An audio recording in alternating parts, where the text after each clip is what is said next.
Hi friends, आज आपण शेपूची भाजी बनवणार आहोत. तर त्यासाठी साहित्य घेतलंय: जिरे, मीठ, लसूण आणि हिरव्या मिरच्या आणि शेंगदाण्याचा कूट करून घेतलाय. तर आता आपण गॅसवरती कढई ठेवली तापण्यासाठी. त्यामध्ये तेल घालून घेणार आहोत.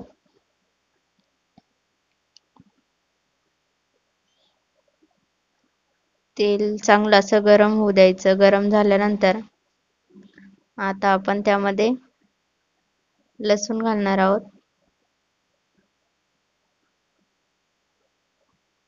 लसूण चांगलं असं परतवून घ्यायचं तेलामध्ये. भाजीमध्ये लसूण खूप छान लागतं, त्यामुळे मी जास्त घातलाय. हिरव्या मिरच्या कापून ठेवलेल्या त्या पण त्यामध्ये घालून घेतल्याय. त्याही व्यवस्थित अशा परतवून घ्यायचे.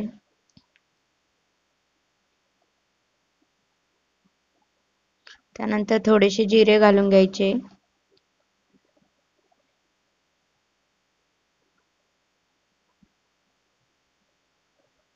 आणि आपण शेपूची भाजी स्वच्छ अशी कापून, मी ती धुवून ठेवली होती, ती त्यामध्ये घालून घेणार आहेत.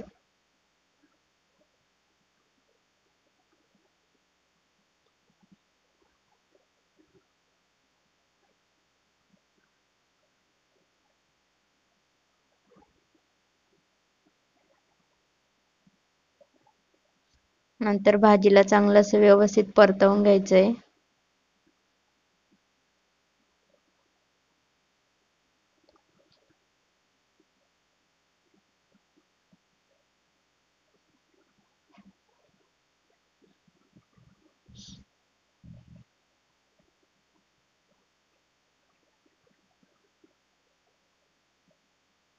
भाजीला परतवताना छान असा मस्त असा वास पण येतोय. आता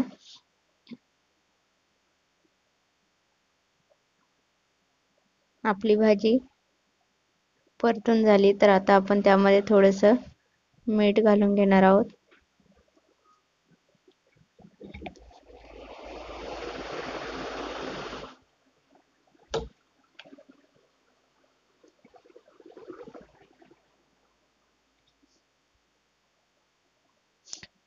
ते व्यवस्थित असं मिक्स करून घ्यायचं. त्यानंतर त्यामध्ये थोडंसं पाणी घालून घ्यायचंय शिजण्यासाठी.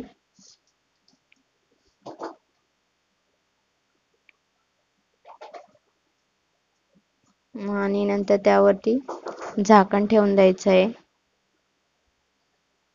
एक 5 ते 10 मिनिटं. आता आपली भाजी चांगली अशी शिजली आहे. त्यामध्ये आपण शेंगदाण्याचा कूट करून ठेवलेला होता, तो त्यामध्ये घालून घ्यायचा आहे. आणि तोही भाजीमध्ये व्यवस्थित असं चांगल्या प्रकारे मिक्स करून घ्यायचा आहे.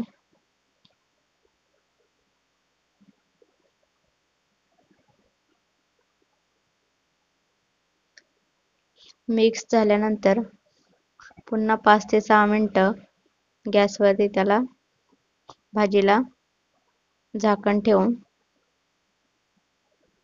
नंतर आता आपली भाजी खाण्यासाठी रेडी आहेत. व्हिडिओ आवडल्यास व्हिडिओला लाईक करा, चॅनलला सबस्क्राईब करा आणि जास्तीत जास्त लोकांपर्यंत शेअर करा.